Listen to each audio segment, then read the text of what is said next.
el arquitecto Eduardo Brenes Mata. El arquitecto Brenes cuenta con un posgrado en Planeamiento para el Desarrollo Humano del Instituto Brasileño de Administración Municipal.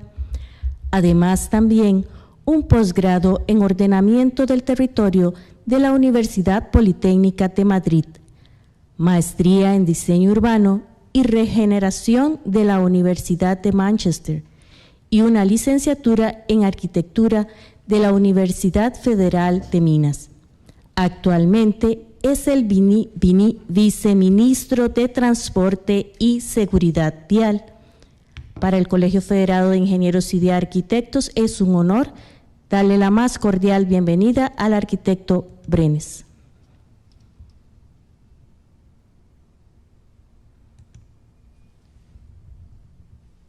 Voy a probar esto. ¿Qué me dice? Allá. ¿Hacia dónde dirijo esto? ¿De acá?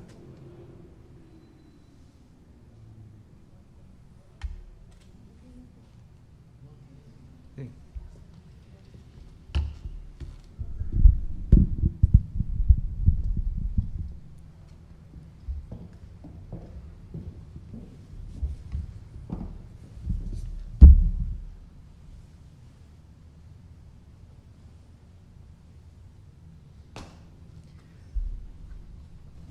Bueno, muy buenas tardes. Muchísimas gracias al Colegio Federado de Ingenieros y Arquitectos por esta invitación, y vamos a hablar sobre una visión general del desarrollo de movilidad bajo estos parámetros. Primero voy a entrar un poquito en el contexto nacional del territorio. Tal vez si coordinamos, si gusta, usted me va siguiendo, puede irme siguiendo, para no...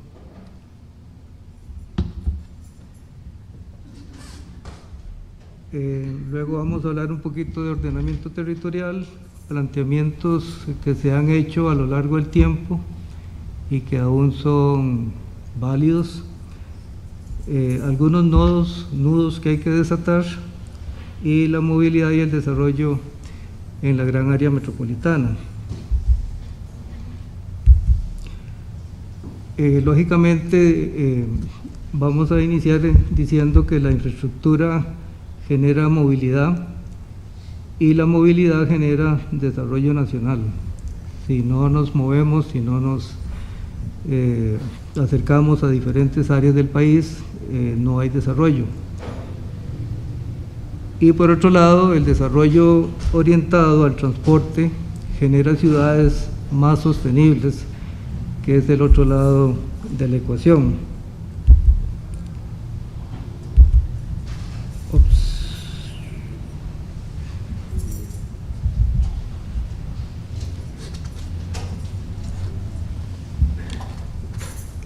Aquí estamos viendo diferentes aspectos de nuestro territorio que son una realidad.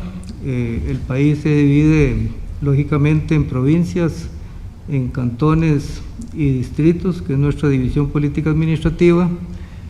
Hay otras áreas especiales como las zonas de desarrollo económico, que son las zonas del país. Hay áreas de conservación, y también hay una serie de territorios que están dentro de nuestro territorio, como las zonas fronterizas, la milla marítima terrestre, los territorios indígenas, los desarrollos campesinos del INDER y el mar patrimonial.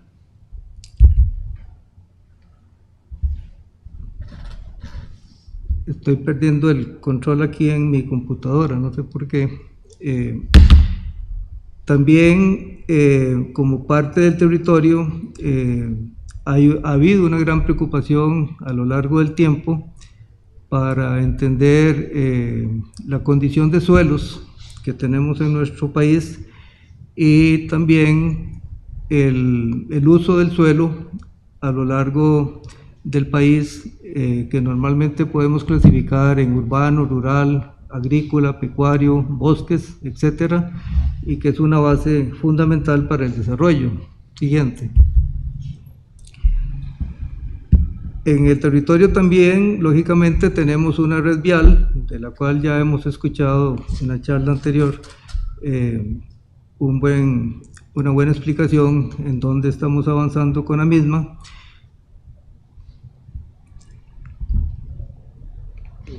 No sé.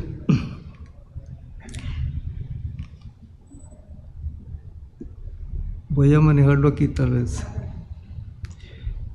Y eso nos lleva a entender que una de las disciplinas en las que más tenemos que trabajar en este país es el ordenamiento territorial, lógicamente. Una disciplina que es compleja, pero que es muy enriquecedora para poder orientar precisamente las inversiones, el desarrollo y el bienestar de nuestra población. Podemos ver en el Plan Nacional de Ordenamiento Territorial pues una gran complejidad, pero yo me voy a referir también a cosas más sencillas, como por ejemplo el hecho de que tenemos que caminar para lograr un desarrollo, y eso implica modificar muchas prácticas de lo que venimos haciendo hoy en día. Tenemos que entender que el marco jurídico que nos mueve al desarrollo, el marco institucional, debe estar concatenado, y que todas las inversiones que se hagan en el país, sobre todo en grandes proyectos de infraestructura y desarrollo, que son complejas y son por lo general intertemáticas. No podemos fundamentar el hecho de que, por ejemplo, una carretera se vea únicamente como una carretera, porque a ella vendrían asociadas otras infraestructuras que dependen de otras instituciones, pero que el marco jurídico y el marco sobre todo presupuestario no nos permiten ver con facilidad esa integración de temas y avanzar rápidamente en la ejecución de las mismas. Algunos países en el mundo han logrado llegar al desarrollo, sobre todo en los últimos 50 o 70 años. Cada uno de ellos tiene su historia, cada uno de ellos ha tenido sus carencias, sus potencialidades. Lo cierto es que lo han logrado. Yo quisiera ver que Costa Rica también inició un proceso al desarrollo casi que desde el siglo XIX, con el tema de la educación, habiéndola declarado gratuita y obligatoria, precisamente con la visión de ir formando a nuestra población. En el siglo XX ya incursionamos en el tema de la energía, en el tema de la salud, el desarrollo rural, con programas de agricultura, con banca, con acueductos, con electricidad. Impulsamos todo el sistema de agua potable, iniciamos una gran carrera en la protección ambiental y en la red vial, que es una red bastante amplia, infelizmente no siempre con dificultades de mantenimiento, y más recientemente hemos incursionado en el tema de las exportaciones, habiendo subido esos productos en una escala muy considerable en las últimas décadas. Pero también el desarrollo tiene que orientarse al territorio y las ciudades, que es precisamente donde la población vive y se desenvuelve. Tenemos que incursionar más en la tecnología, en la información, en la innovación y el conocimiento. Y todo esto tenemos que asociarlo también a los fenómenos de las últimas décadas para cumplir con requerimientos de cambio climático, desarrollo sostenible, etc. Entonces, cuando vemos de dónde venimos y hacia dónde vamos, uno podría preguntarse si en las últimas décadas nos hemos enredado un poquito en lograr el desarrollo, o si no hemos sabido transicionar del modelo que traíamos a las nuevas expectativas y necesidades locales y mundiales. Eso es evidente porque vemos precisamente que el desarrollo de la movilidad debe ir orientado hacia otras causas otras necesidades que implican el desarrollo nacional.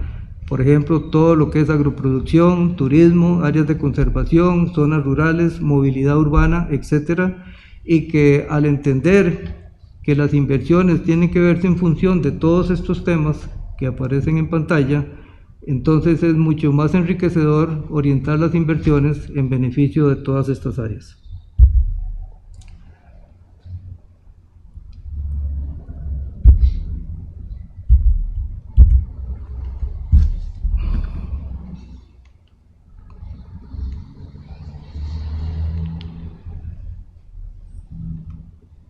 Voy a recordar que en el tema de la movilidad, y viendo algunas ideas que siguen vigentes hoy en día y que don Tomás Figueroa en la charla anterior ha mencionado una cantidad de proyectos que se están impulsando desde el Ministerio y que precisamente hace algunas décadas todos ustedes recuerdan que por un lado nosotros en el Plan Nacional de Desarrollo y el colegio en programas específicos tratamos de entender que la movilidad en Costa Rica no tenía que ser toda dirigida a la gran área metropolitana y que con fundamento a la infraestructura existente y algunos proyectos nuevos el país podía realmente circunvalar en regiones o dirigirse de costa a costa o de frontera a frontera sin necesidad de pasar por la gran área metropolitana, con eso promoviendo pues una movilidad y un comercio mucho más ágil. Igualmente, cuando se planteó el Plan Nacional de Transportes en el 2009, se dijeron cosas que son muy ciertas y que posiblemente se habían dicho antes.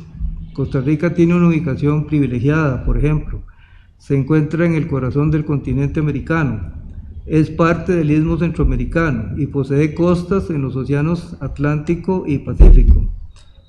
Está en un istmo en donde la gran mayoría de las áreas productivas están a menos de 100 kilómetros de la costa.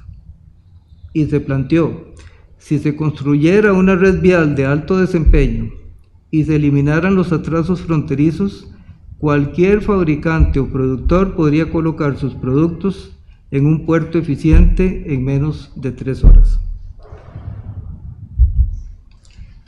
¿Y cuáles fueron los criterios para impulsar el Plan Nacional de Transportes? Primero, perfilar un sistema de transporte capaz de sustentar un modelo de desarrollo nacional caracterizado por un alto grado de competitividad empresarial, la reducción acelerada de las brechas sociales y un equilibrio adecuado entre infraestructura y ambiente. Establecer el carácter integrado e intermodal del Sistema Nacional de Transportes. Formular únicamente aquellas orientaciones que se sustenten en estudios y análisis rigurosos que hayan sido elaborados hasta el presente y en el conocimiento acumulado por los expertos nacionales más reconocidos. Contribuir a la integración entre la política de desarrollo urbano y ordenamiento territorial y los objetivos del Plan Nacional de Transportes.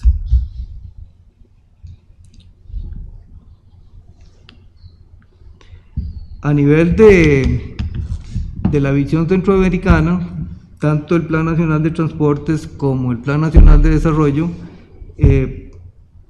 localizaron a Costa Rica lógicamente en ese gran mercado centroamericano y que gracias a su ubicación y sus dos mares precisamente podíamos gestar todo el desarrollo hacia todos los continentes de este mundo porque tenemos todas las facilidades para lograrlo. En materia de transporte público y movilidad, se planteó que la red de transporte público de la GAM debía ser integrada e intermodal, que se debía integrar las distintas rutas de transporte por autobús, para lo cual es esencial que se implante un sistema de pago electrónico de la tarifa, proyecto en el que hemos estado trabajando muy duro desde hace ya varios años. A mediano plazo resulta necesario integrar el sistema de transporte público por autobús con un tren interurbano, que igual se sigue impulsando la idea. Para garantizar que el sistema de transporte público en la GAM funcione de manera integrada, se deben aplicar incentivos para que las prácticas de viaje de los usuarios generen una dinámica integrada e intermodal del sistema.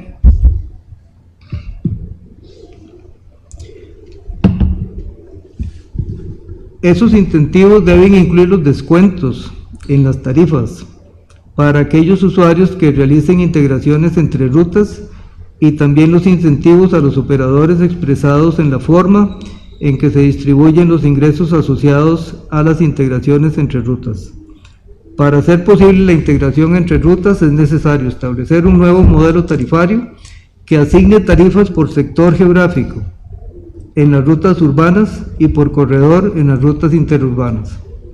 En contraste, el modelo actual, que establece tarifas por ruta, favorece la desintegración del sistema de transporte público por autobús.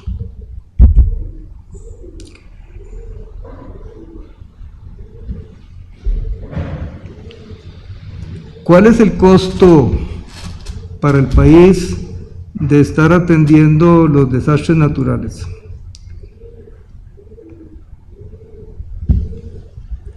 Si vemos un ejemplo, el caso de la tormenta Thomas en noviembre del 2010, en donde el país mostró una vulnerabilidad muy alta. Además, estudios del Banco Mundial demostraron que Costa Rica tiene un 36.8% de su superficie expuesta a 3 o más fenómenos naturales adversos, y un 80% de su Producto Interno Bruto se encuentra en zonas de alto riesgo por desastres. Los efectos en la vivienda en ese fenómeno ascendieron a 1.887 viviendas dañadas, de las cuales 1.683 debieron ser reubicadas. No sé si las reubicaron. Y los daños en esa temática ascendieron a 15.000 millones de colones. En total, ese fenómeno nos dejó un gasto de 142.000 millones, y solamente en el tema carretero se estimaron 39.000 millones de colones, además de 116 puentes dañados en la red vial.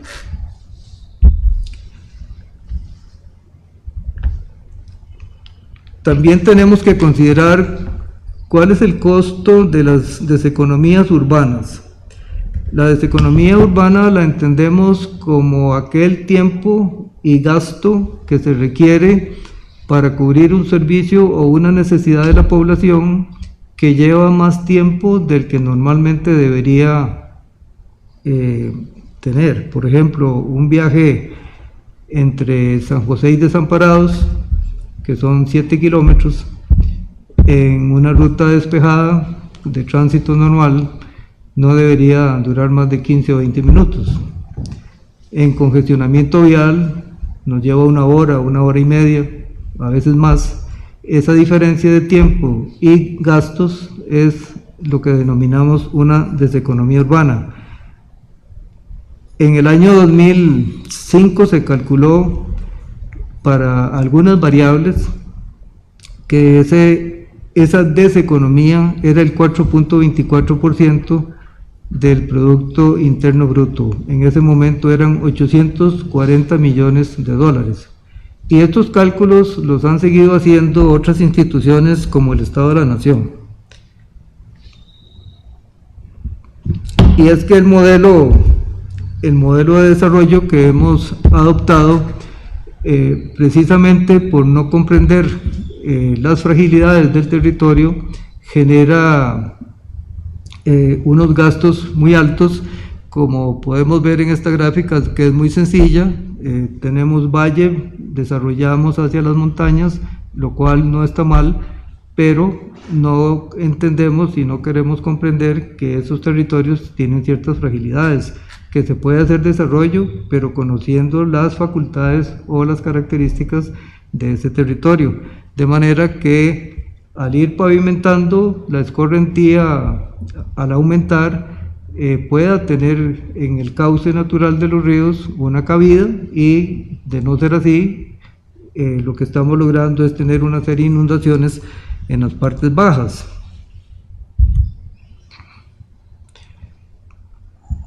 A lo largo del tiempo, el país ha tenido una enorme mejoría en las metodologías de investigación. En este estudio para el desarrollo de Guanacaste, impulsado por el IFAN en 1974, en donde fue precisamente director del mismo don Jorge Manuel Dengo, estos mapas se hacían con estetoscopio de espejos y fotografía aérea.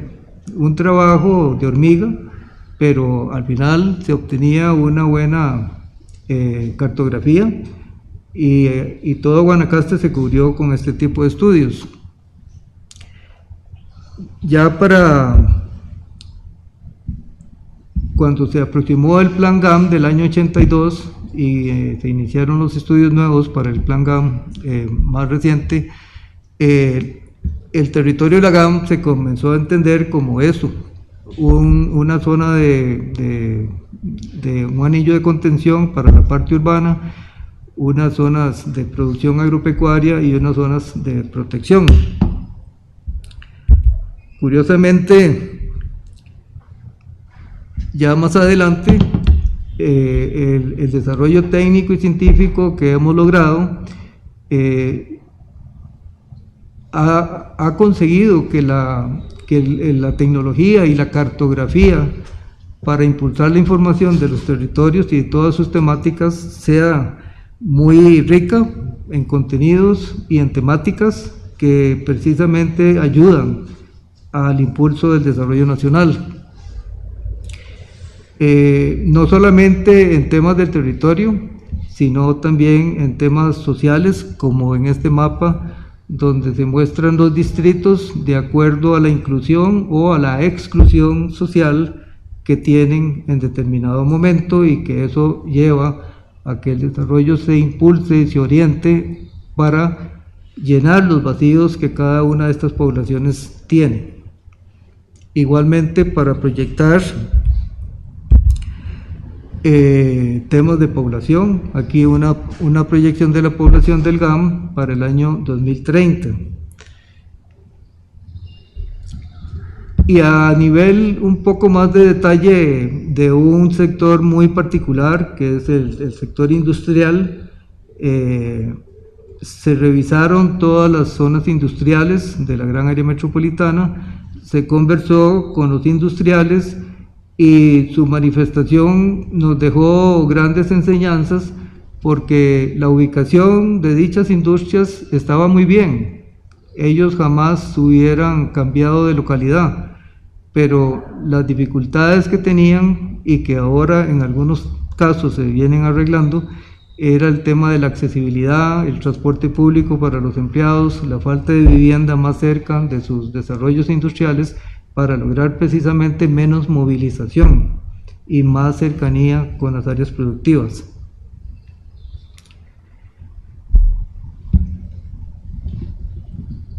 Aquí entramos con el tema de la movilidad, ya más particularmente en la gran área metropolitana, que lógicamente tenemos dos formas básicas de movilizarnos: el transporte público o el vehículo privado.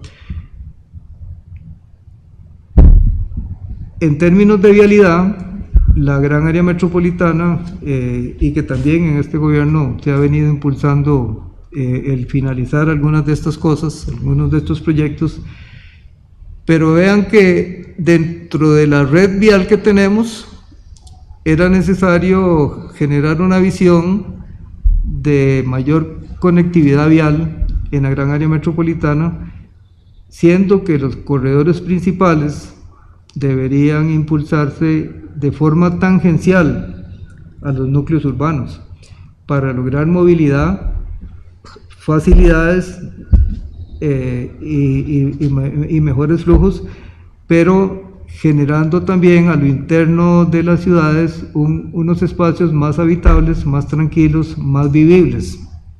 Ese fue un planteamiento que se hizo en esta oportunidad. Lo mismo que venía acompañado de una red de transporte público, que fue el proceso de modernización que se impulsó desde los años 99-2000 y que hoy estamos dando un gran paso adelante con la aprobación de los planes operativos, que ya entrarían en rigor a partir de la nueva concesión 2021-2028. Pero ustedes ven ahí la red de transporte público, tanto para las áreas de Cartago, San José, Heredia y Alajuela, con el tren interurbano de este a oeste, que desde entonces denominamos la columna vertebral del GAM. Pero el concepto de columna vertebral no es porque el tren en este momento cargue sobre sus espaldas la mayor cantidad de movilizaciones, sino porque se ubica en el corazón mismo de la gran área metropolitana y que de seguirse un modelo de desarrollo urbano a lo largo de estos ejes, entonces se estaría ganando en el tiempo y en el espacio mayor cantidad de usuarios para la movilización colectiva y menor congestionamiento vial en las áreas urbanas, logrando que la capacidad de movilización de la economía, la carga, etcétera, tuviera mayor fluidez. Este es el área que se está cubriendo en esta etapa del transporte público del área metropolitana de San José, que es el área metropolitana central, que ha sido dividida en sectores y subsectores. Y lo que queremos evitar, porque todavía hoy ocurre, esto lo vamos a ir evitando en los próximos 6-7 años, es que en los corredores viales, en las radiales o en las troncales que denominamos hoy, no se recarguen con mayores cantidades de rutas de transporte público que pertenecen a distintos empresarios y que todos compiten entre sí y que además llevan tarifas diferentes. La idea ya aprobada con nuevos planes operativos es que en esas troncales circulen nada más los autobuses cuyos volúmenes de viaje sí son dirigidos al centro de San José y que el resto de la población se distribuya en el sector de acuerdo a su demanda, de acuerdo a sus necesidades. Hemos también logrado impulsar una gran cantidad de kilómetros de vías exclusivas.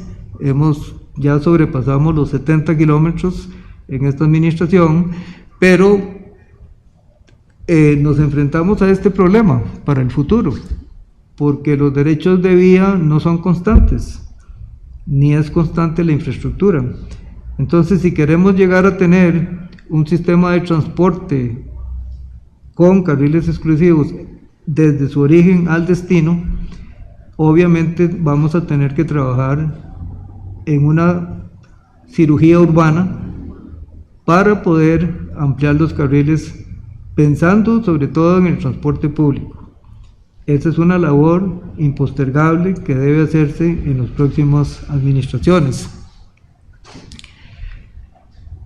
También ideas que planteamos en algún momento hoy han evolucionado hacia estudios de los nodos de integración que comprende analizar alrededor de puntos donde el transporte público se encuentra, ya sean autobuses con autobuses o autobuses con el tren,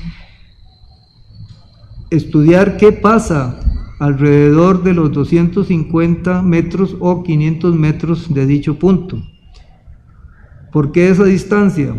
Porque esa es la distancia que más fácilmente recorre un ciudadano, el peatón, para acceder al transporte público. Si lo vemos en detalle, en este nodo en particular vamos a ver que la ciudad tiene una cuadrícula, por lo tanto hay redundancia vial. Si lo analizamos en términos de la calidad, vamos a ver a la izquierda columnas o franjas que son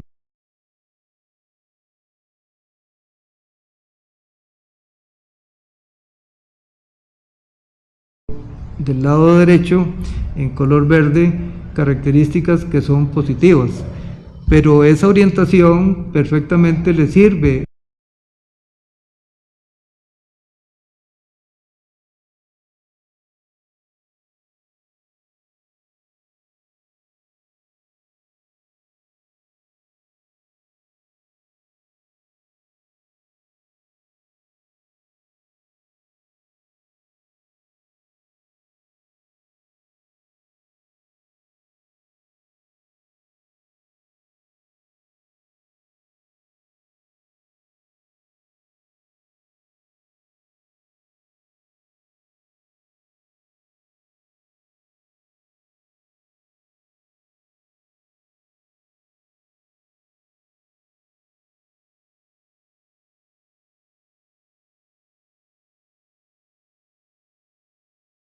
rutas van por la carretera principal de San Pedro o vienen de la universidad y a muy pocos metros se conectarían con el tren interurbano.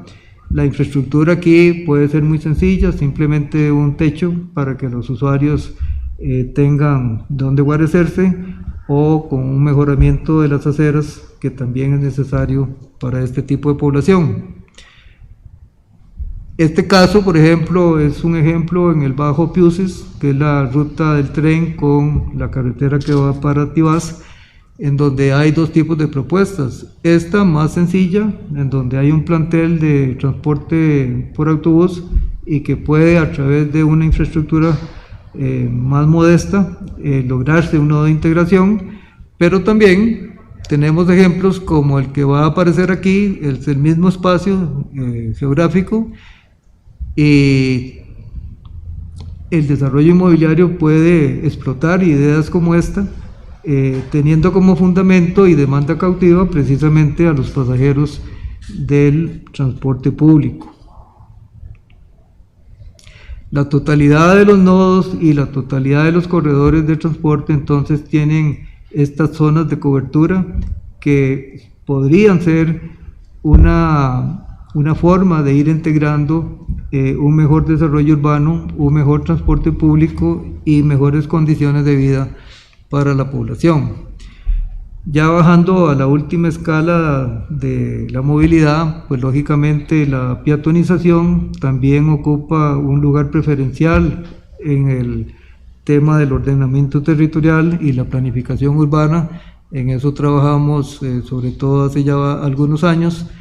La avenida Central es el mejor ejemplo de la peatonización, pero vean qué interesante, el desarrollo de la ciudad, en este caso el rescatar un espacio público para la población, también tiene que estar vinculado en cómo esa ciudad tiene que repoblarse, tiene que densificarse, porque entonces lo que estamos logrando con los desarrollos únicamente hacia afuera es que las diferentes clases y los diferentes ingresos que tiene la población se dividan, y cuesta mucho entonces que, por ejemplo, la calidad de las tiendas en este espacio sea el mismo que tenían hace algunos años. Y todo esto se ha hecho, o más bien todo esto que se ha venido trabajando a lo largo de varias décadas. Recientemente ya se publicó la ley de incentivos a la movilidad, en donde por ley ya tenemos una pirámide invertida, en el sentido de que el peatón, las personas, son la prioridad en la movilización del espacio.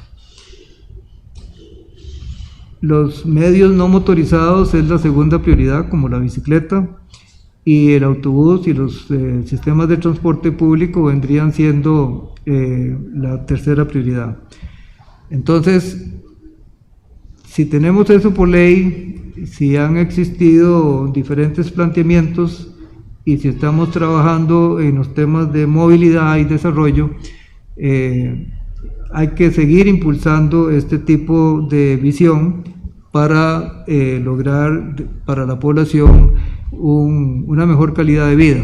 Y ya para terminar, tal vez, y no dejar por fuera, que precisamente a través de esta ley, y siendo el peatón la prioridad de la movilidad, tenemos que impulsar dos cosas fundamentalmente: el mejoramiento de las aceras de nuestras ciudades, que yo invito a cualquiera a que camine, ojalá con un coche de un niño, ojalá con alguna persona con discapacidad, con una silla de ruedas, para que sientan realmente las dificultades de la infraestructura de aceras, y una llamada de atención al mismo ministerio, al mismo CONAVI, en donde hemos tratado en esta administración de acudir a este tipo de pavimentación, que lógicamente, como vemos en la foto de la derecha inferior, el asfaltado perfecto para los vehículos, pero la relación entre la calle, la acera y el caño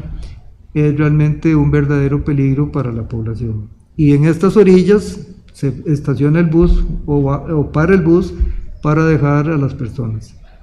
Entonces yo creo que son retos interesantes, podrían verse como temas menores dentro de la gran escala del desarrollo nacional, pero que son sumamente importantes porque es aquí en las ciudades donde vive la gran cantidad de personas. Y finalmente una frase que tomé de un artículo que escribí hace unos años, no lo logro leer desde aquí, pero lo que dice más o menos es que lo que hagan los gobiernos, que son políticas de corto plazo, ojalá correspondan a medidas que años anteriores se fijaron como políticas de largo plazo, porque lo que se planeó hace 20 o 30 años como largo plazo es el corto plazo de hoy día. Entonces, si el país logra desencadenar esa lógica, es como sembrar madera. Ningún productor de madera siembra hoy para cosechar mañana. Siembra hoy para cosechar en 10, 15 o 20 años, dependiendo del tipo de madera. Pero son ciclos, son evoluciones permanentes que nos permiten ir avanzando y con eso evitar la visión cortoplacista de la que tanto nos quejamos permanentemente. Muchísimas gracias.